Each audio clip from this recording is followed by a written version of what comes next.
Selamat hari Minggu buat ibu, bapak, saudara-saudara sekalian dimanapun Anda berada sekarang ini. Ini minggu yang terakhir bagi kita menurut tahun gerejawi.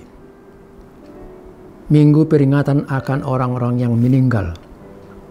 Minggu depan kita akan memasuki tahun baru gerejawi yang sekaligus minggu Advent yang pertama.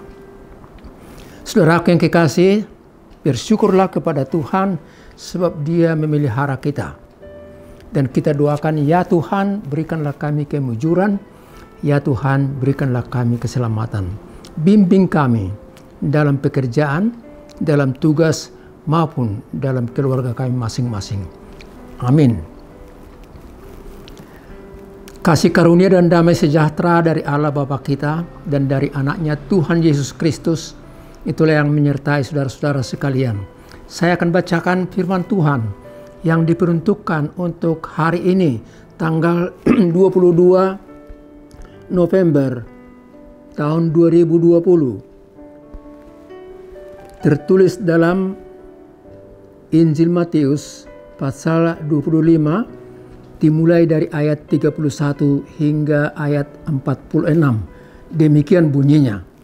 Apabila Anak Manusia datang dalam kemuliaannya dan semua malaikat bersama-sama dengan Dia, maka Ia akan bersemayam di atas takhta kemuliaannya. Lalu semua bangsa akan dikumpulkan di hadapannya, dan Ia akan memisahkan mereka seorang daripada seorang, sama seperti gembala memisahkan domba dan kambing. Dan Ia akan menempatkan domba-domba di sebelah kanannya, dan domba-domba dan kambing-kambing di sebelah kirinya. Dan raja itu akan berkata kepada mereka yang di sebelah kanannya, "Mari, hai kamu yang diberkati oleh Bapa-Ku, terimalah kerajaan yang telah disediakan bagimu sejak dunia dijadikan. Sebab ketika aku lapar, kamu memberi aku makan. Ketika aku haus, kamu memberi aku minum. Ketika aku seorang asing, kamu memberi aku tumpangan. Ketika aku telanjang, kamu memberi aku pakaian. Ketika aku sakit, kamu melawat aku. Ketika aku dalam penjara, kamu mengunjungi aku." Maka orang-orang benar itu akan menjawab Dia, katanya, "Tuhan, bila manakah kami melihat Engkau lapar dan kami memberi Engkau makan, atau haus dan kami memberi Engkau minum? Bila manakah kami melihat Engkau sebagai orang asing dan kami memberi Engkau tumpangan, atau telanjang dan kami memberi Engkau pakaian? Bila manakah kami melihat Engkau sakit atau dalam penjara dan kami mengunjungi Engkau?" Dan raja itu akan menjawab mereka, "Aku berkata kepadamu, sesungguhnya segala sesuatu yang kamu lakukan untuk salah seorang dari saudaraku yang paling hina ini, kamu telah melakukannya untuk aku." Dan Ia akan berkata juga kepada mereka yang di sebelah kirinya, "Enyahlah dari hadapanku, hai kamu orang-orang terkutuk. Enyahlah ke dalam api yang kekal yang telah disediakan untuk iblis dan malaikat-malaikatnya. Sebab ketika aku lapar, kamu tidak memberi aku makan. Ketika aku haus, kamu tidak memberi aku minum. Ketika aku seorang asing, kamu tidak memberi aku tumpangan. Ketika aku telanjang, kamu tidak memberi aku pakaian. Ketika aku sakit dalam penjara, kamu tidak melawat aku." Lalu mereka pun akan menjawab Dia, katanya, "Tuhan, bila manakah kami melihat Engkau lapar atau haus atau sebagai orang asing atau telanjang atau sakit atau dalam penjara dan kami tidak melayani Engkau?" Maka Ia akan menjawab mereka, "Aku berkata kepadamu, sesungguhnya segala sesuatu yang tidak kamu lakukan untuk salah seorang dari yang paling hina ini, kamu tidak melakukannya untuk aku juga." Dan mereka ini akan masuk ke tempat siksaan yang kekal, tetapi orang benar ke dalam hidup yang kekal. Saudara yang kekasih, dalam kebaktian akhir tahun gerejawi seperti pada saat ini, selalu dibacakan nama-nama orang yang sudah mendahului kita atau orang yang meninggal dalam satu tahun gerejawi. Nama mereka disebutkan satu persatu. Jemaat berdoa dan bernyanyi bukan untuk membuka rasa duka atau menangis lagi, tetapi untuk mengingat bahwa semua mereka ada dalam lindungan Tuhan. Maka dinyanyikanlah lagu dari buku Ende, Saya Masih Paidaan Dona Porsiai, Dung Sahat Be Lakana, Tuha Sonangani, Tuha Sonangani. Dalam pelengkap Kidung Jemaat nomor 113 dikumandangkan, kelak akan berjumpa teman yang seiman di saat kita sampai di sorga cemerlang, di sorga cemerlang, di sorga cemerlang. Itu berarti saudara bahwa perjalanan hidup orang percaya bukan di kuburan, tetapi perjalanan hidup orang percaya itu di sorga bersama dengan Tuhan dan semua orang-orang percaya. Karena itu acara itu bukan untuk menimbulkan rasa sedih, tapi menimbulkan pengharapan kepada kita bahwa semua orang percaya ada dalam lindungan Tuhan dan akan ketemu di hadapan Tuhan untuk kehidupan yang kekal. Saudaraku yang kekasih, kita diingatkan akan hari kematian kita. Cobalah kita lihat dulu. Di telapak tangan kiri kita ada 3 garis yang membentuk huruf M. Demikian juga di telapak tangan kanan ada 3 garis yang membentuk huruf M yang sama. Itu berarti memento mori. Memento mori. Ingatlah akan hari kematianmu. Itu melemahkan kita? Oh, sama sekali tidak. Memento mori memberikan kita kekuatan. Hidup ini adalah kesempatan. Sebelum kita meninggalkan dunia ini, lakukanlah yang baik untuk Tuhan dan bagi sesama manusia. Saudaraku, kita belajar dari firman Tuhan yang kita baca barusan. Apa yang mau disampaikan kepada kita? Yang mau disampaikan ialah hari penghakiman yang terakhir itu ada dan pasti terjadi. Hari penghakiman itu ada dan pasti terjadi. Kapan terjadinya? Nobody knows. Siapapun tidak ada yang tahu. Hanya Dia yang tahu. Dan dikatakan di situ pada hari penghakiman terakhir itu, Anak manusia yang menggambarkan Tuhan Yesus akan datang dengan penuh kemuliaan bersama dengan malaikat-malaikatnya. Dan Dia akan memisahkan manusia di sebelah kanan dan di sebelah kirinya seperti seorang gembala memisahkan domba dari kambing. Bagaimana Dia tahu itu? Saudaraku, Allah itu Maha melihat, Maha tahu. Manusia aja di bumi ini punya alat CCTV. Dengan alat itu orang boleh melihat apa yang lewat, siapa yang datang, siapa yang berbuat jahat, semuanya terekam di situ. Apalagi Tuhan punya alat CCTV yang lebih canggih. Dalam artian, Dia Allah yang Maha tahu dan Maha melihat. Dia tahu apa yang dikerjakan orang per orang.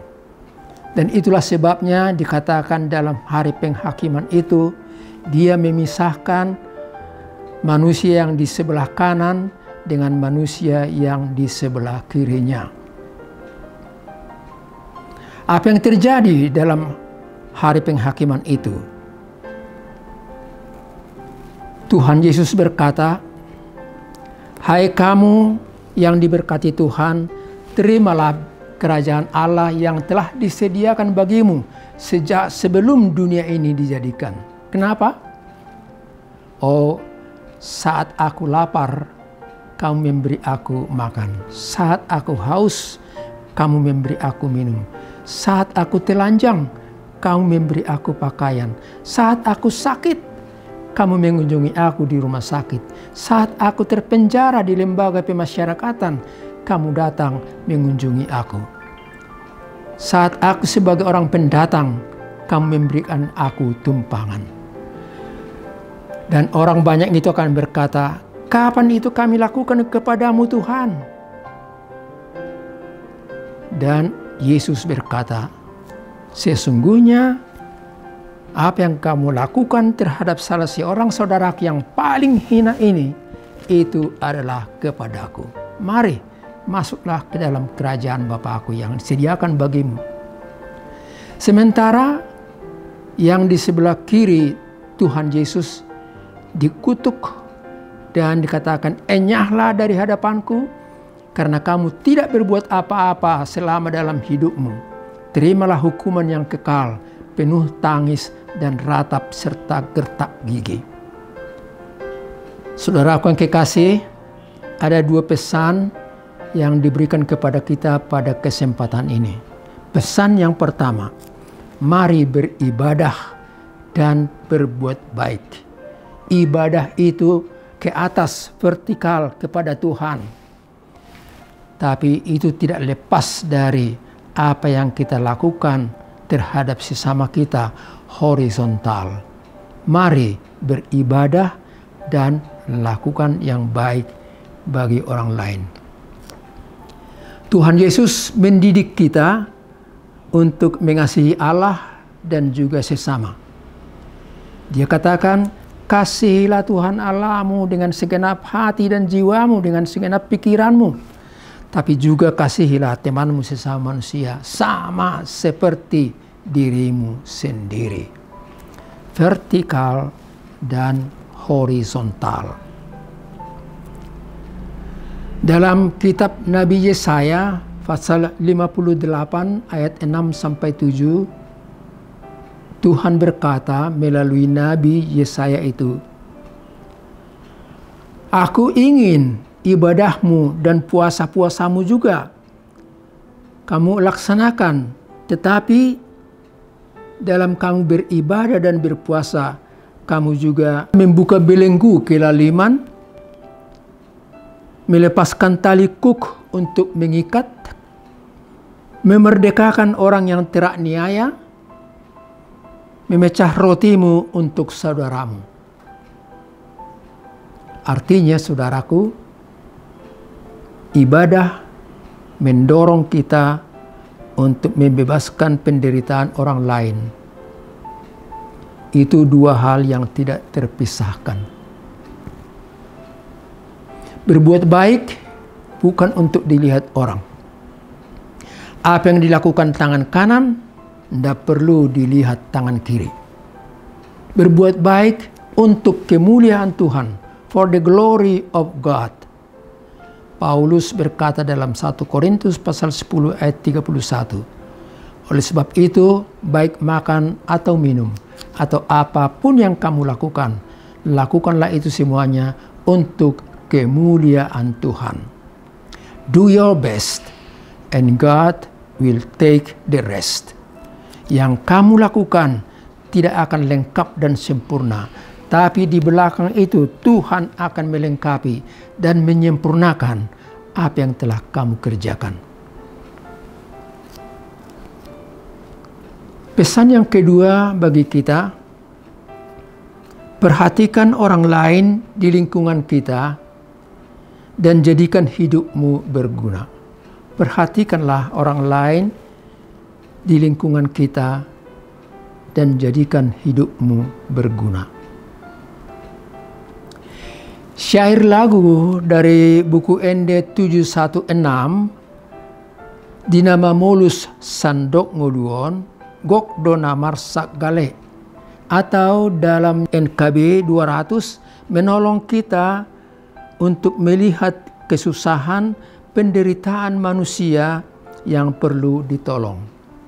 Di jalan hidup yang lebar sempit, orang sedih mengerang.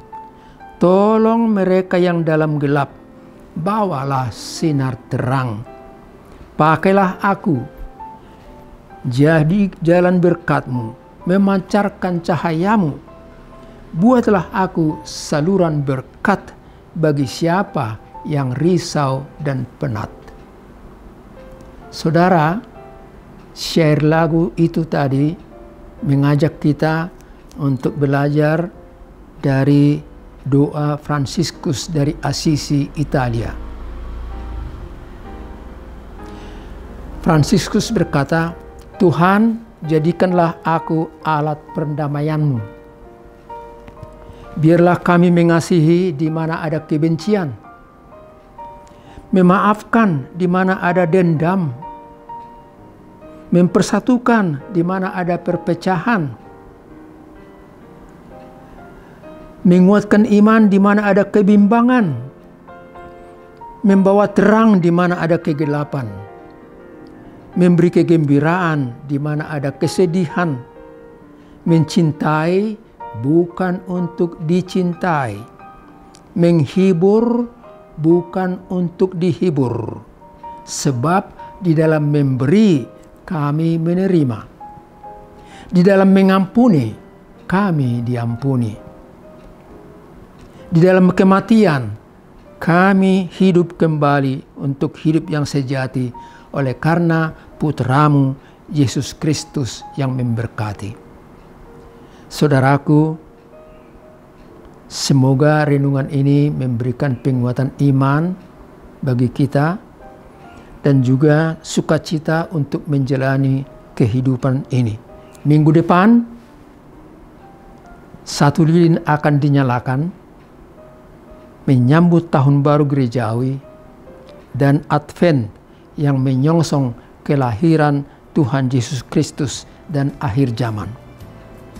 Oleh sebab itu, tetaplah dalam sukacita, sehat selalu, dan sampai ketemu minggu depan. Tuhan memberkati kita. Amin.